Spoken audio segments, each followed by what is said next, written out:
Far back corner. Why is this station so big?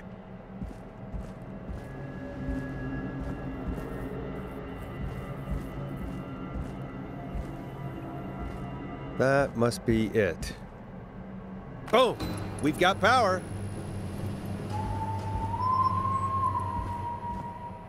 The whistling man. I need to warn Peggy.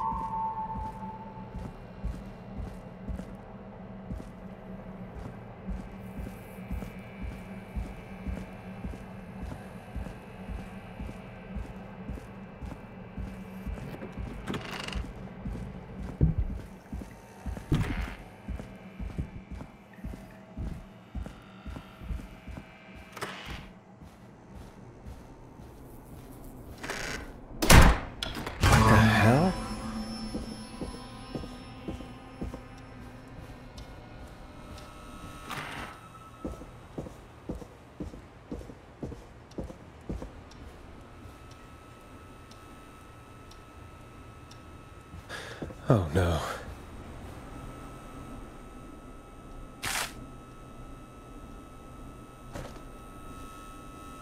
Peggy! Where'd you go? What the? No way. This can't be happening.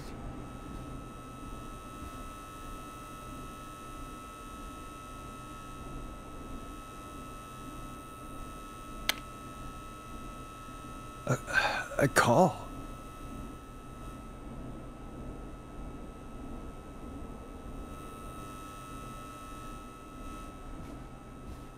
Did Dawn press the Peggy button? Did she want me to hit it on my end?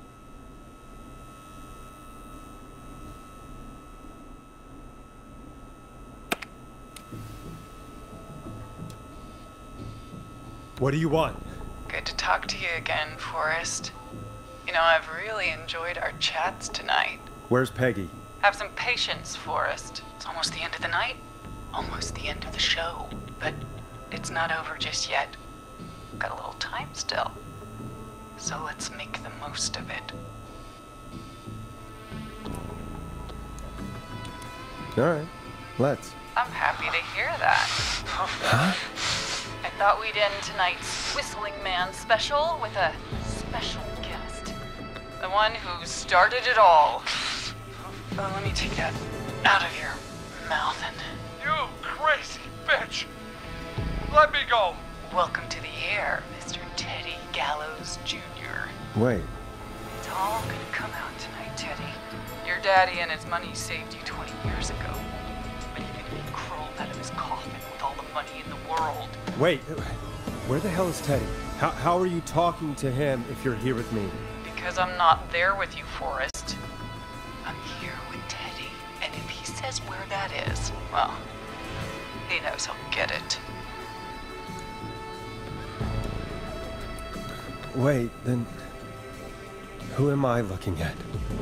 Forrest Nash, let me introduce you and all of Gallows Creek to my boy, Henry Barrow. Your son? You mean you... like that he... Yes, Forrest.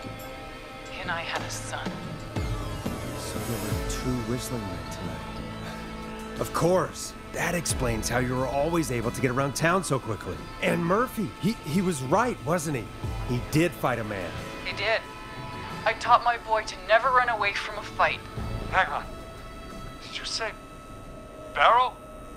Then are you? Let me just get this mask off. Damn uncomfortable thing. No wonder Mooney went crazy wearing this. There we go. Marie Campbell? George's old girl. Oh, well, it sure has been years since I last saw. Oh, God damn it. I'd be quiet if I were you, Teddy. But I'd listen to Forrest. Everyone's gonna know now what Teddy did.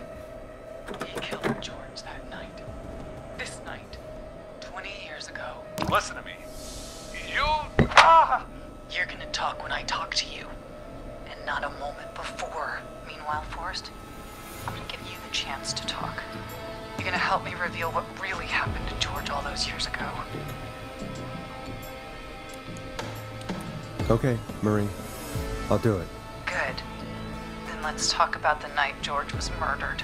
Murdered? Listen, I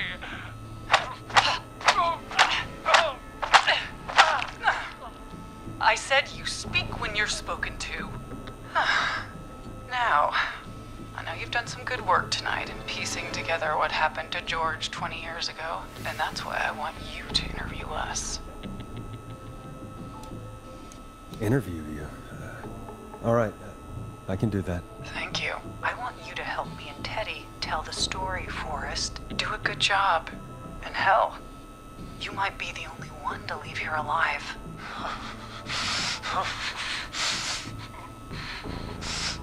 I need to drag this out. If I can buy Leslie time to get back to Gallows Creek, and if I can find out where Marie is, then this can end. Teddy, we'll start with you. Just, talk me through what happened that night. How did it start? how would I know? It was 20 years ago. Hit him again, Marie. Oh, what the hell? God damn it. Okay. Our first team party was coming up, and when I saw the date it was scheduled for, I had an idea for a way we could prank the new guys.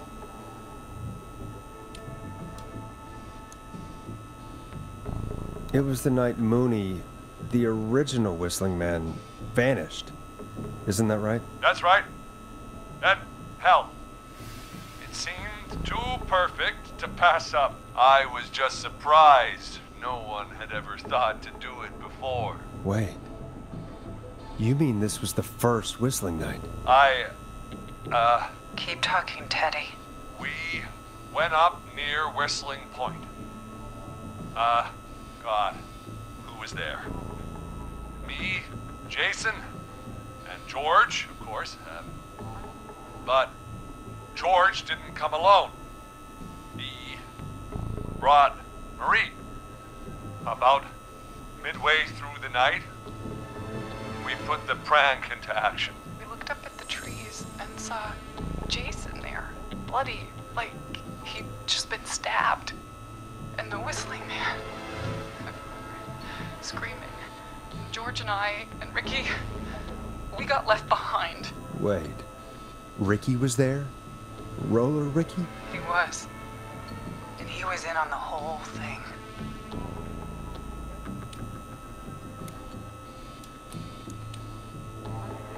Is that true, Teddy? Did you tell him? What? No, he... You two were as close as anybody. I don't believe for a second you didn't tell him. Ricky had told us. If he just told us, he and George would both be alive still. Well, if Ricky weren't dead, we could have heard his side of the story. It was just a stupid prank. Hit him again, Marie. Oh, God damn it! You made George think Jason had been murdered. He thought his best friend was dead. And so tonight you stabbed him for real? It's the role he wanted to play. If I'd saved Jason, maybe I could have derailed her for a bit. Enough about him. Me and George took off running, but somehow we got separated in the woods. I ended up near the bottom of Whistling Point, and when I noticed George wasn't with me, I panicked.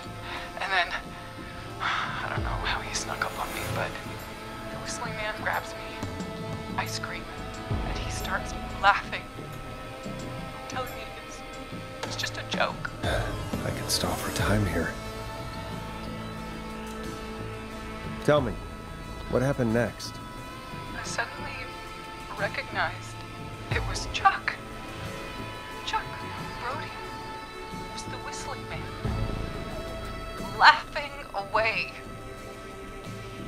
But then he stops, and he's looking up at the top of Whistling Point. What was he looking at? Teddy, What happened next? Nothing. It was just Teddy? George fell off Whistling Point.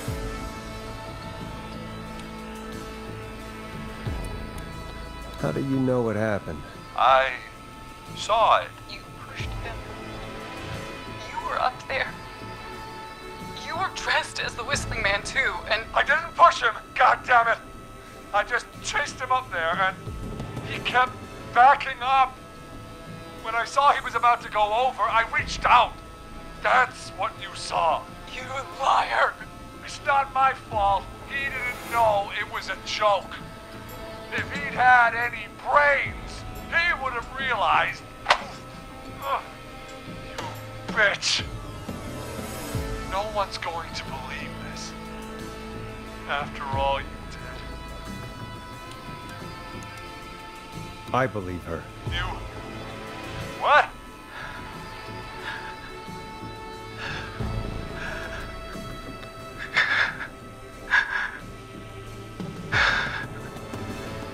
Why else cover it up? My future was at stake, Nash. You know what it's like. People like us are bred for bigger things. I'm going to be the mayor of this town, Forrest. And then governor. And then, who knows? What happened that night was tragic. It should never have happened. But it was a mistake. It was just a stupid joke gone wrong. So my father sent Clive out to clean it up.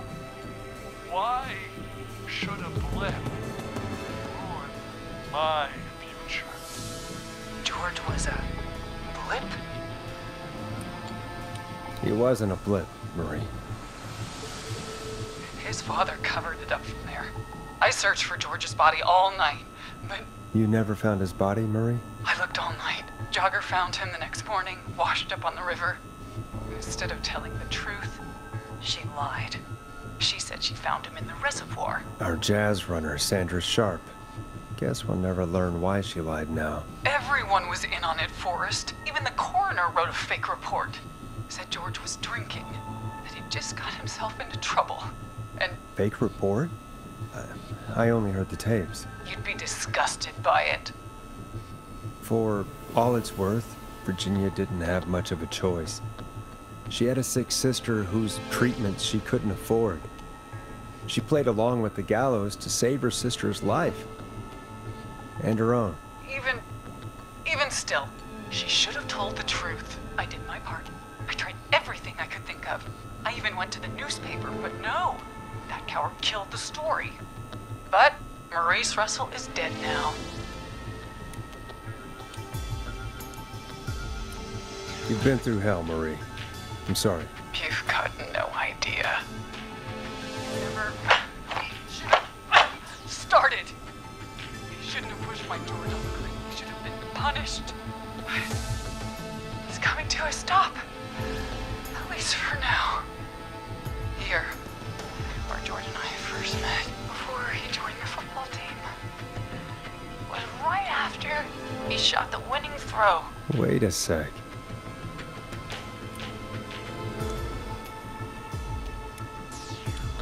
You're at the football field. Jesus Christ! Forrest, you idiot! We're in the gym at Gallows Creek High! I told you not to do that. Wait! He's dead too now, isn't he? He is. Anyway, I think that about wraps up the interview with Teddy. So, Marie? Where? Oh my God. Peggy! Teddy! Peggy. It's been so long since I've seen your face. I worried you wouldn't come.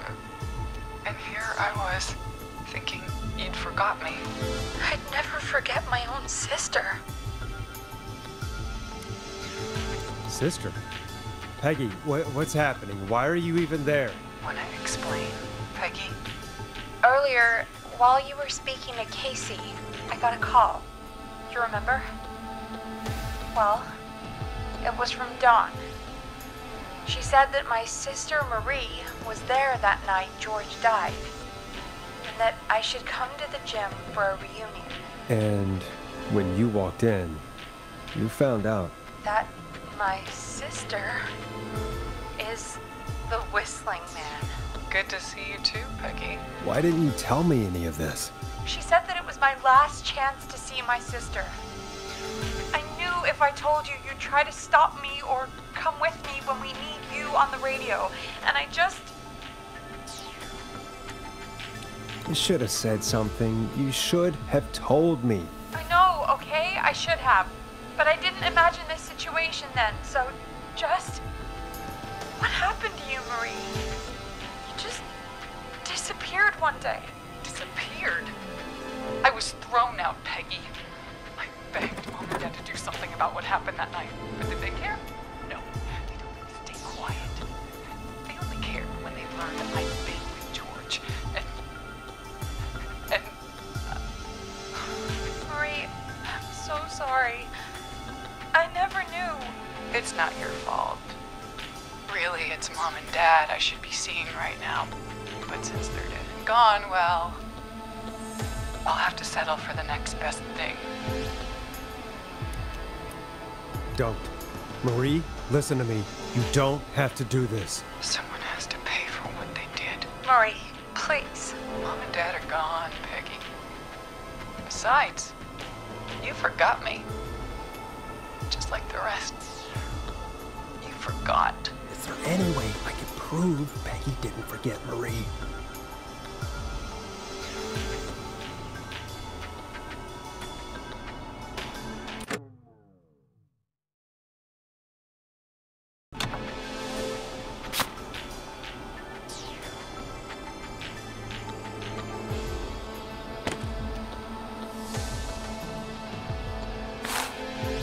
It hurt to be forgotten.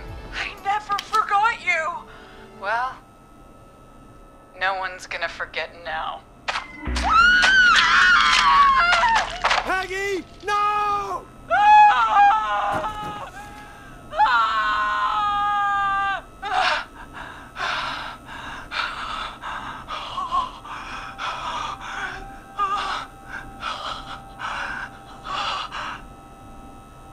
Henry, kill him. Hey, wait a minute. Just back off. Don't come any closer.